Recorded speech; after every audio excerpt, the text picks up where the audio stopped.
야간의 빛번짐을 비롯해서 야간의 그 시력의 질을 이제 결정하는 게 있어서 또 중요한 게 이제 대비감도라는 개념이 있습니다.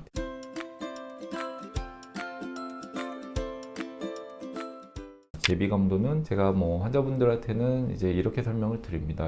배경이 되는 어떤 이제 빛의 밝기 정도가 사실 다 다르잖아요. 뭐 엄밀히 낮이랑 밤이랑 또 다르고, 같은 낮이라도 어떤 곳에서는 빛이 좀 더 밝고 배경이, 어떤 곳에는 더 어둡고, 이런 거에 따라서 사물을 또는 어떤 글자나 이런 거에 구별할 수 있는 능력이 좀 차이가 있을 수밖에 없거든요. 그래서 그거를 이제 대비감도라고 하는데, 이 대비감도가 이제 또 안과의 모든 수술을 하면 사실 대비감도는 특히나 이제 야간 대비감도는 이제 떨어지게 되어 있습니다. 그런데 스마일이 기존 또 라식이라섹에 비해서 대비감도 감소는 좀 더 덜하다고 이제 알려져 있기 때문에 야간에서의 어떤 시력적인 질의 측면에 있어서도 기존 라식라섹보다는 이제 스마일이 더 우위에 있다고 보실 수 있겠습니다. 빛번짐을 진짜로 많이 또 걱정하시고 하는데, 빛번짐은 물론 치료 방법은 없습니다. 솔직히 말씀드려서 어떤 시력이 덜 나와서 도수가 좀 오차가 생겨가지고 뭐 그거에 대한 치료는 당연히 뭐 재수술이나 어떤 걸 통해서 저희가 해결을 해드리고, 건조증도 마찬가지. 이제 건조증이 심한 분들은 또 추가적인 뭐 치료도 하고 관리를 통해서 어쨌든 호전을 시켜드리는데, 사실 빛번짐은 정확한 치료 방법은 없습니다.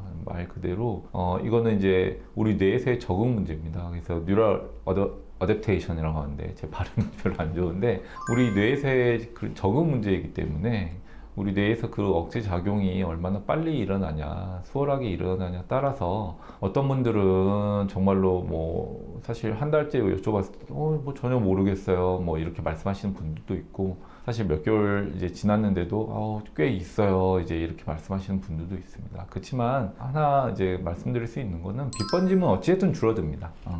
그러니까 처음에는 정말로 심하게 느꼈다가 이제 줄어드는 거기 때문에, 정말 빛번짐 때문에 내가 이런 이제 각막 깎는 수술들, 이런 굴절 수술에 대해서 고민하고 계신다면 그거는 정말로 좀 걱정은 안 하셔도 된다.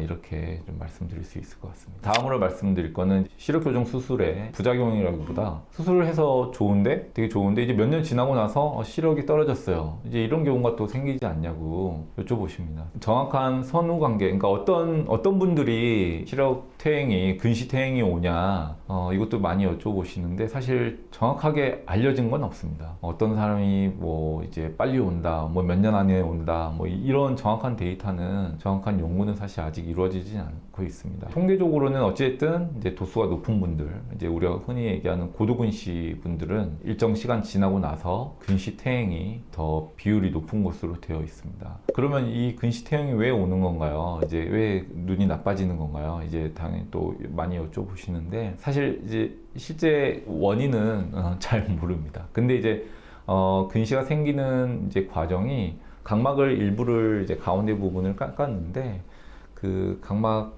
조직이 다시 일부 좀 재생이 돼서, 물론 뭐 수술 전만큼 그렇게 많이 두꺼워진, 수술 전 두께로 되는 건 아니고요. 일부 이제 약간만 이제 두꺼워져서 그만큼의 이제 근시가 또 이제 생기는 거, 이제 그게 또 한 가지 이유가 될 수가 있고, 또 다른 현상은 이제 어쨌든 이제 각막을 깎음으로써 각막 조직 자체가 어느 정도 좀 약해져 있고, 우리가 이제 눈 안쪽에는 방수라고 하는 일종의 물 성분이 이제 차여져 있습니다. 이게 물론 이제 눈 안쪽에서 계속 순환을 하는데요. 그래서 각막이 이제 약해지다 보니까, 탄성이나 이런 게 약해지다 보니까 그런 방수의 이제 영향으로 인해서 각막 모양이 이제 미세하게 좀 변함으로써 근시가 좀 생기는 걸로 되어 있고요.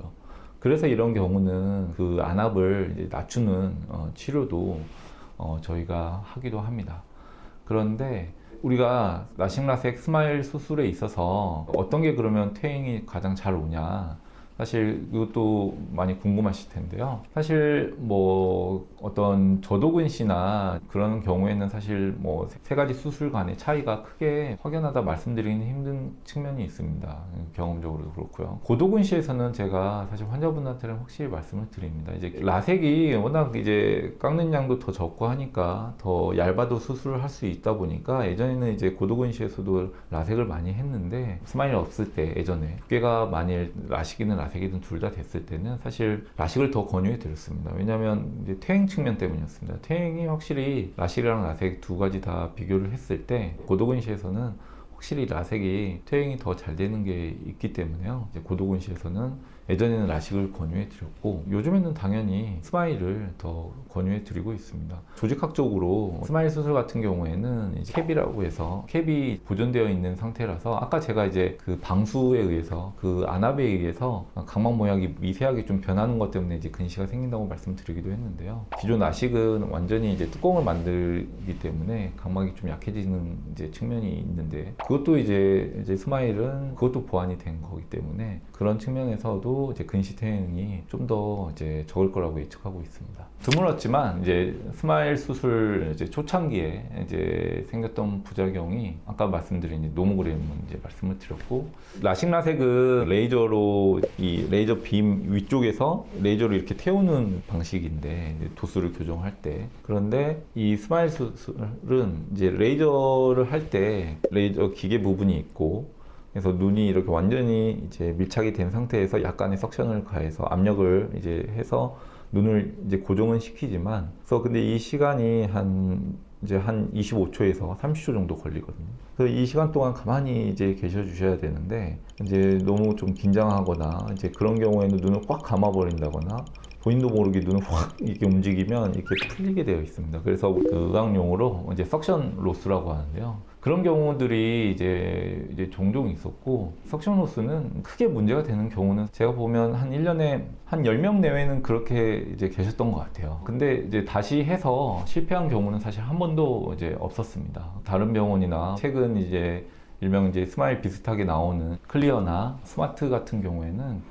한 번 이렇게 석션 로스가 일어나면 다시 안 되는 걸로 알고 있는데요. 스마일은 사실 이제 석션 로스가 되더라도 다시 스마일로 가능해서 사실 그건 큰 문제는 되진 않았지만 어쨌든 초창기에는 이제 그게 좀 처음에는 사실 당황스러웠던 건 사실입니다. 그리고 또 뭐 굳이 말하면 이제 렌티큘 분리가 환자분들 눈 상태가 다 다르고 각막 상태 또 각막의 어떤 탄성도 이런 것도 다 다르거든요. 또 조직의 치밀도나 이런 게 다 다르다 보니까 똑같은 도수라도 이제 그 분리되는 정도가 사실 다 다릅니다. 물론 이제 그거는 또 레이저 에너지 우리가 조사하는 양에 따라서도 그게 좀 차이가 있는데요. 렌티큘 분리가 정말로 잘 안 되는 경우가 또 초창기에는 또 있었던 것 같습니다. 물론 그분들이 뭐 큰 문제가 됐다거나 그런 건 아닙니다. 근데 이제 회복은 다 됐지만 이제 시간이 좀 더 오래 걸리거나 그런 경우가 처음에 들어왔을 때 이제 그런 경우가 있었지만 요즘에는 그런 경우는 없고요. 더더군다나 스마일 프로라는 이제 스마일 2 버전이 나왔는데 정말 이거는 석션 로스가 일어나면 정말 이거는 케이스 리포트 해야 될 정도 아닐까 그런 생각이 들 정도로 레이저 조사 시간이 8초에서 10초 이 사이로 끝나버리기 때문에